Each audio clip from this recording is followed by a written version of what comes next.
What's up? This is Top 5 Zaleka TV. Leo tumekujia mara tena, tuko kitaani kabisa, tunataka kuzungumza na ndugu yetu.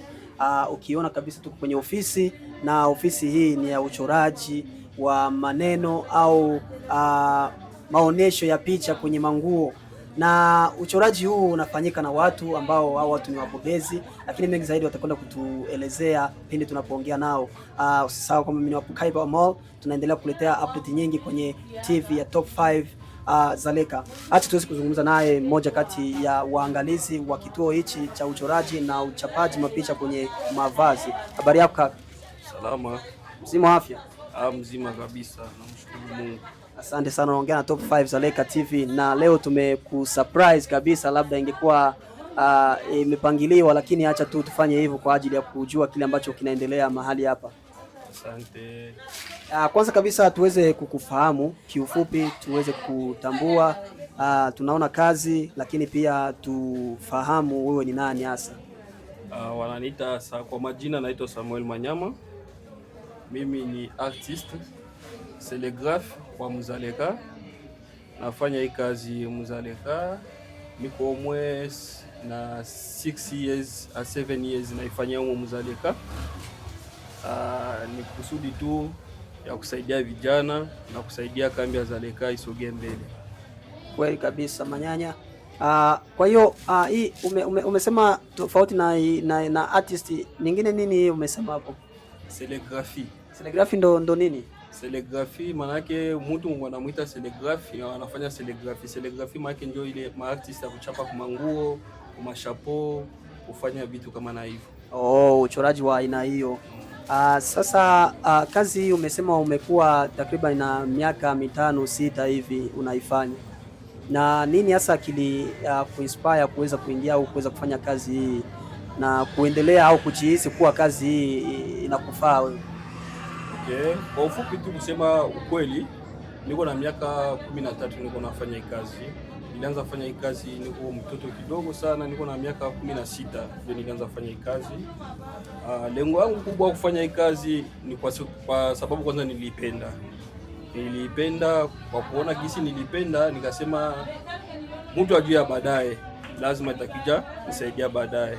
Nilijitupa makazi mingi, nilijitupa mekaniki, nikajitupa electricity, lakini nikakuwa kale sana mserigraphy.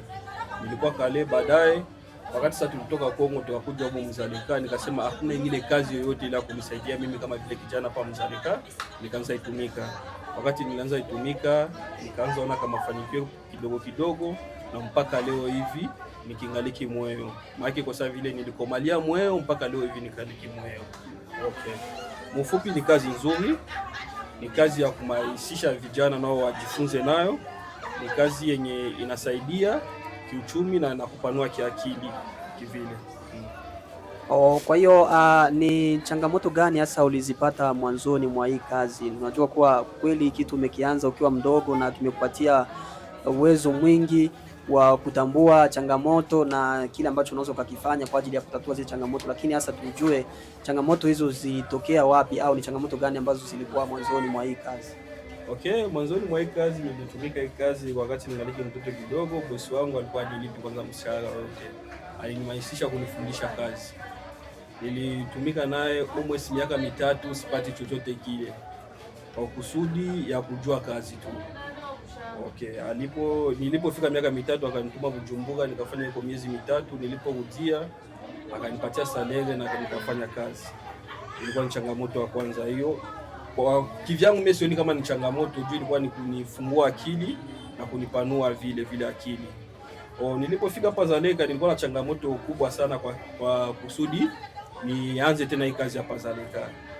Nikiwaza rangi zangu za kwanza zilinitumika nazo hapa Zaleka zilitoka Kongo, nilikuwa sijui kichewa, nilikuwa sijui popote pale kwa naanza pata rangi za kwanza kazi. Nilipopata rangi, nilipita kwa masaluni, nilipita mitaani kwa vijana, niko ninawaambia nafanyaka kazi fulani na wapelekea masampo yangu, kwa kusudi huko Mzaleka vilikuwa vingi sana, wala vilikuwa vianza.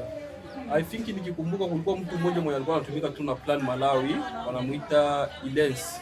Kama sidanganyiki jina yake, ndio mwenye alikuwa anatumika tu kazi Muzaleka. Lakini yake ilikuwa official, mimi ndio nilikuja ifanya official na kufanya julikane hapa Zaleka. nilipita mitaani kuvijana kwa masalo wapi kuwaonesha nafanyaka kazi ya hivi, wakunichambaa, wakunyambia vyako vinatokaka, wakufanya hivi mdogo mdogo. Zaleka kaenda naelewa, na sasa tunatumika na makampani mengi sana. Tunatumika na kampani kama vile Ubuntu, tunatumika na kampani kama Soferese, tunatumika na kampani kama Umoja, tunatumika na makampani mengi sana.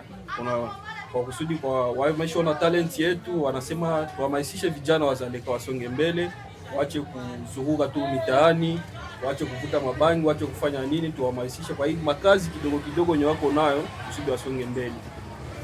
Before ilikuwa kama ukipata kazi yoyote ile unapeleka Lilongo uende kufanyizia. Sasa hivi unafanyizia hapa Zaleka. Kama vile ukileta jezi yako kuandike jina, saa 2 saa 1:30 unabeba jezi unaenda nyumbani.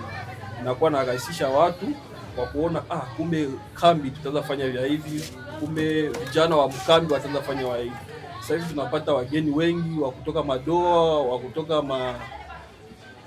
kando ya Zaleka hapa wenye nchi, wanakuja kufanyisha ile vitu na kuonesha kama vijana wa Zaleka tuko nazidi kusonga mbele, tuko nazidi kuonesha matalent yetu na kupanua tena.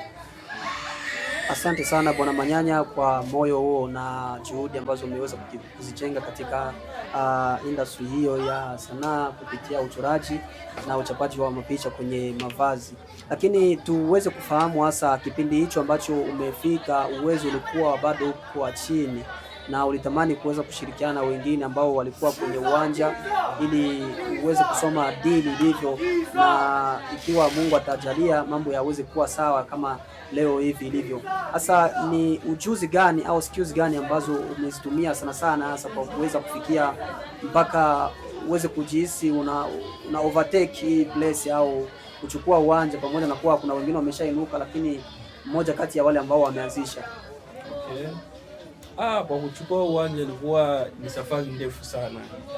Nilipiganisha mahali popote pale kwa kusudi niangalie kama nitaendelesha kazi yangu huko Zaleka, na Mungu vile vile kaendelesha kubless na kaendelesha kusaidia.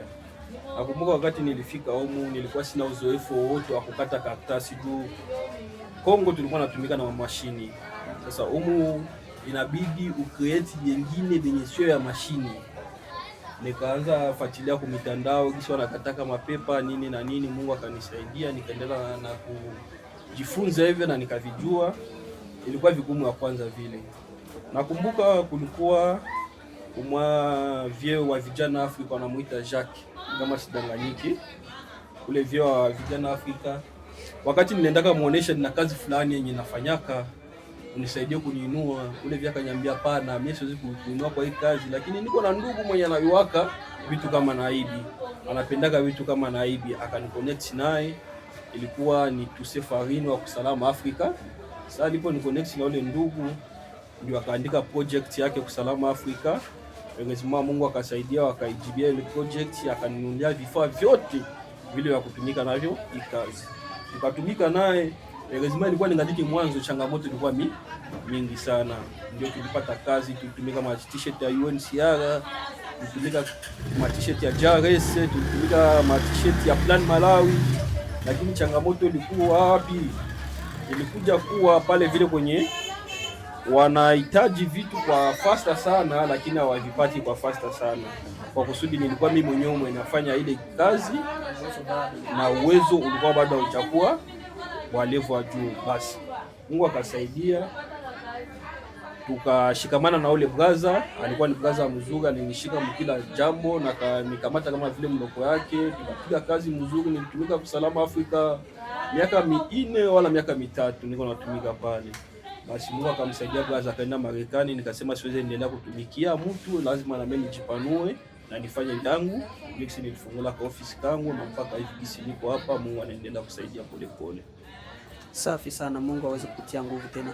Lakini sasa ni kipindi gani ambacho unajihisi katika kuanza kazi hii mpaka hapa ulipofikia uweze kukisahau kwenye maisha yako? Ina maana kuwa kile ambacho kimekufanya kuwa na somo ya kukuhimiza na kukutia nguvu.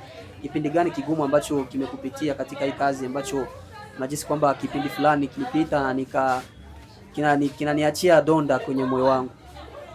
Kipindi kilichoniachia donda ni kipindi nilipofika huko. Nilikuwa na hiyo kazi lakini sina popote pale kwa kuexpose kazi yangu wala kwa kuanza kazi yangu mimi niendelee mbele.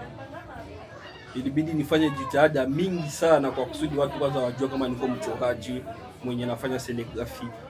Ile jitihada, kuna changamoto zilipitia ndani. Kuna watu walikuwa wananitukana, kuna watu wengine wanatapa kazi zangu, kuna wakati wengine nikienda kwa mtu ananiambia hivi ni vyenu tu ya kawaida.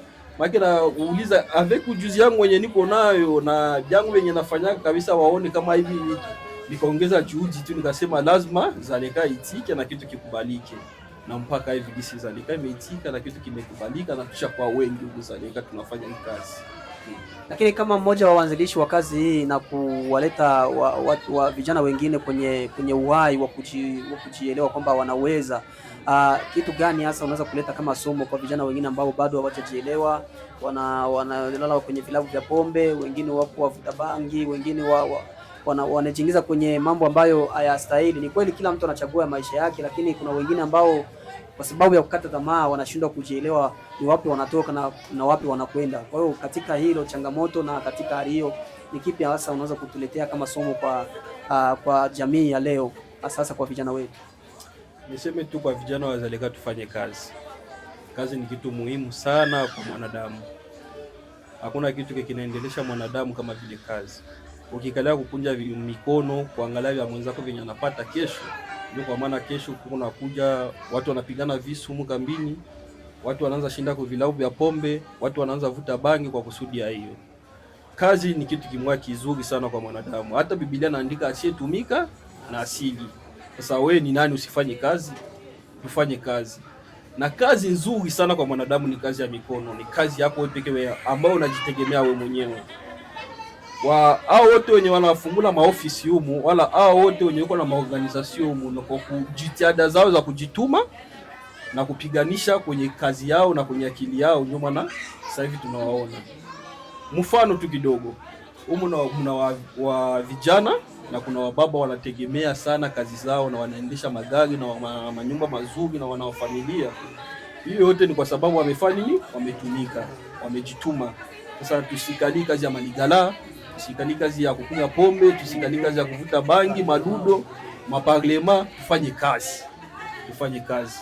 Ndio naambia tu vijana wenzangu, tufanye kazi. Asante sana Bwana Manyanya, tumeshukuru sana kuwa na wewe na kuwa msaada tosha.